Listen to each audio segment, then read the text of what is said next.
In the high-stakes world of private capital, trust is everything. It's the ultimate currency. We're talking about deals worth billions that are built on confidentiality and control. But there's this huge and honestly often overlooked vulnerability sitting right at the very heart of the industry. So let me ask you a question. When a venture capital firm is hammering out the terms of the founder, or a private equity team is deep in due diligence, where do those critical company-making conversations actually happen? Where does that billion-dollar deal truly live? Well, the reality is a lot of the time it lives on consumer messaging apps and just plain old standard email. Yeah, these are platforms that were never ever designed for the kind of security and compliance you need in high stakes finance. This is what's being called the billion-dollar blind spot. And look, this isn't just some minor inconvenience. It's a fundamental business risk. Using these, borrowed platforms creates a massive and frankly a totally unnecessary danger to the firm, to its clients, and to the deals themselves. I mean, just look at the incredible mismatch right here. On one side, you've got everything that matters: your reputation, billions in capital, your clients' trust, and of course, regulatory compliance. And on the other side, the tools being used to manage all of that, it's kind of like using a rowboat to transport gold bars. It just doesn't make any sense. And we're not just talking about theoretical risks here. We're talking about very real things like accidental leaks from a stray screenshot, somebody unintentionally forwarding a super sensitive deal memo, and creating these massive compliance gaps that leave zero audit trail. The end result? Potential reputational damage and a complete loss of control over a firm's most valuable information. Okay, so if the current way is broken, what does a solution even look like?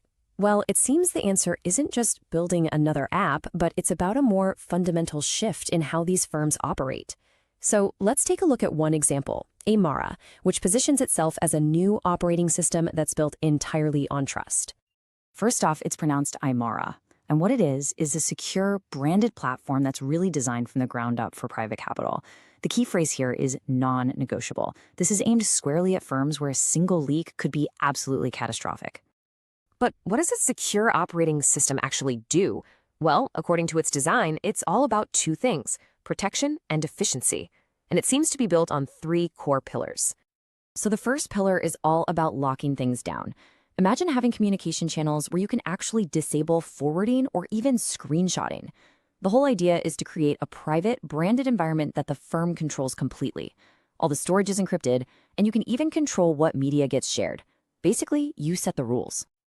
Now, the second pillar, this is where things get really efficient. The concept here is to show how security and speed can actually work together. So this approach uses AI to automate some of those tedious but absolutely critical tasks. Things like due diligence checklists get tracked automatically, portfolio updates can be sent out securely without creating dozens of risky email attachments, and it can even use AI to monitor conversations for potential compliance red flags. Pretty smart. And pillar number 3 is built for the most important people outside the firm, the LPs and the board members. So no more sensitive PDFs just flying around in emails. Instead, LPs get their reports in a dedicated, secure channel. Board updates are delivered in a private, non-leakable space. The goal here is to really professionalize that communication where it matters most. So let's put these pillars into practice. How would a system like this actually fit into a firm's day-to-day operations? From that very first pitch all the way to the board meeting. Let's just take a typical VC deal, a founder pitches, right? Instead of a messy email chain, all that communication happens in a secure AImara channel. The diligence documents, the NDAs, they're all managed right there. The investment team's internal notes and decisions are tracked securely, and, crucially, every single step of the way, a compliant, auditable record of the entire process is being built automatically. So at the end of the day, the value proposition for a platform like this really centers on 3 key benefits.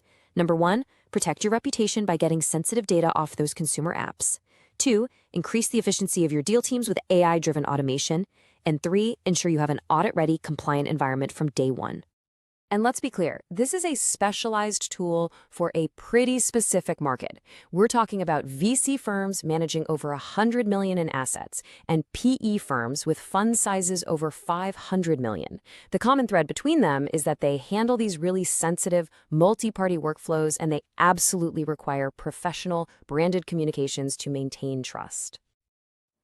This really points to a bigger shift. It feels like the era of running a high-stakes financial firm on these borrowed consumer platforms is coming to an end.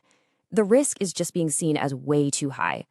What we appear to be looking at is the emergence of a brand new standard of operation. And this quote from the source material really captures the platform's core ambition. It's to provide that secure, controlled, AI-driven operating system that brings deal-making, investor relations, and portfolio operations together under one protected roof. The stated goal is all about integration and security, not fragmentation and risk. So, we'll end with this question, which is really the core of the entire issue. In the world of private capital, trust isn't just a part of the business, it is the business. So if trust is your ultimate product, it's really worth asking, what platform, what foundation is it actually running on?